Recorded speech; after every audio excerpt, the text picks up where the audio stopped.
Don't forget, if you've ever met your own double, we investigate the enigma of the second self.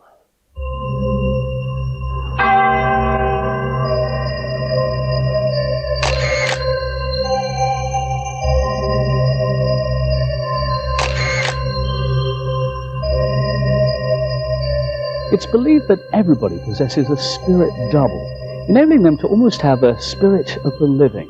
One person who's investigated this is author Rodney Davis. The double, the enigma of the second self, is in fact really a paranormal likeness of a physical person, which are essentially apparitions of the living, a paranormal likeness of a living person. But it's somewhat different from the ghost in that it normally resides within you, but it can, in certain circumstances, separate itself from you and be seen at a distant place.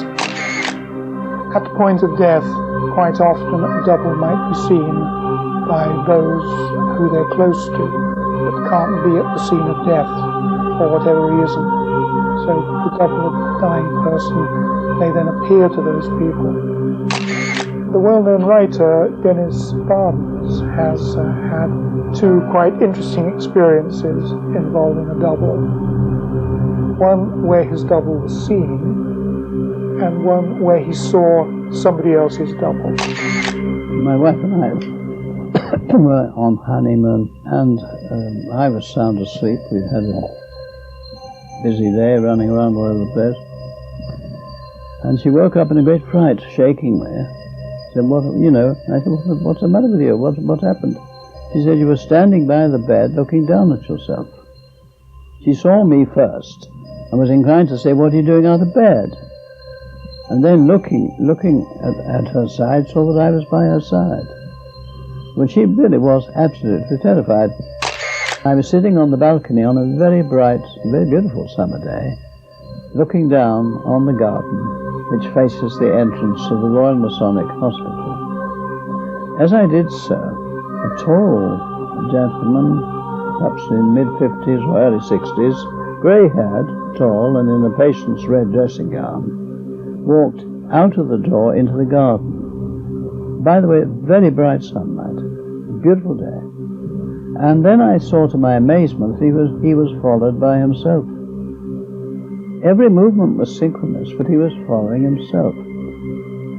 And it isn't just other people that Rodney has written about. He has had first-hand experience of the spiritual self. I was able to bring about my own double separation. I had become interested in what's called astral projection, and I was trying to bring that about. This was before I knew it, such a thing as a double existed.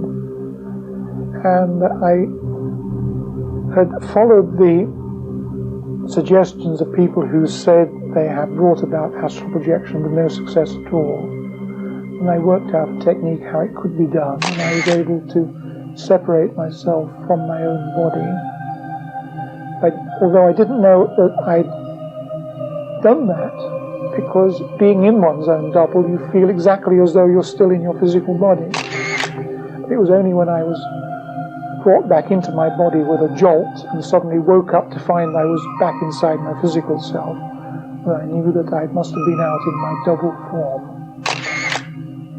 It's part of you, but slips out of you and can slip back.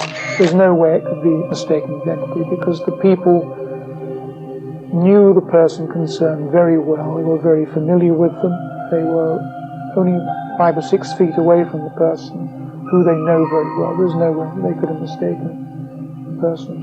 And even if it had been a case of mistaken identity, if it was somebody completely different who just happened to bear a startling resemblance, they would have said, no, I'm not who you think I am. Or they would have said, no, who do you think I'm supposed to be? And they would have said, I'm not that person. I am, in fact, John Smith, not Abraham Lincoln.